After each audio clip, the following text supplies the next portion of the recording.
Казваш, че от планетата Сириус са идвали по нашите земи преди хилядолетия и не само по нашите земи, а на Земята.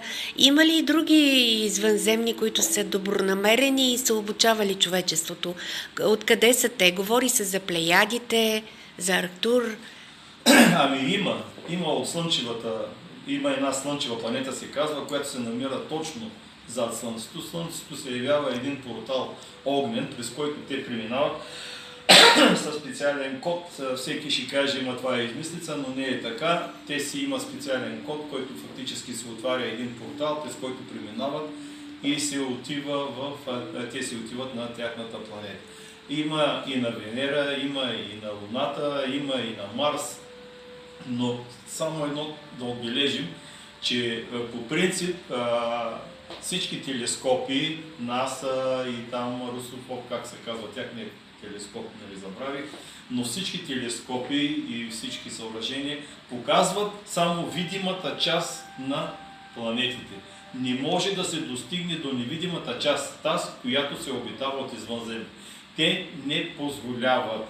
Не може, защото той има код, има си щит, който фактически пречи на обикновения човек да може да види дали с просто око или даже с нашата съвременна техника.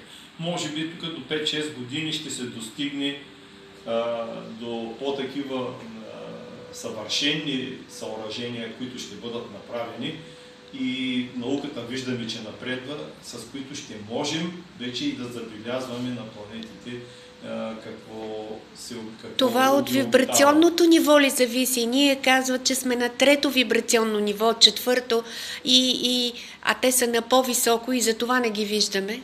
Ами, според мен всичко зависи от ДНК-то. Значи ние сме сметнати да живеем на Земята до 120-150 години. А когато говорим за извънземните, тяхното ДНК е над 600-700 години. Ако погледнем реално това, ето това е разликата ни. Или буквално смисъла, че когато планетата, на която искаме да видим, Сириус, примерно, значи ние трябва да знаем, че там съществуват извънземни, които живеят на над 700-800 години. И за да може да се види, това означава, че ние права сте, че и нашето вибрационно ниво е по-ниско и няма как да достигнем. Ние можем да стигнем вибрации, които са до 4-то, 6-то, 7-то измерение, но това са определени хора, които могат да достигнат и до 12-то.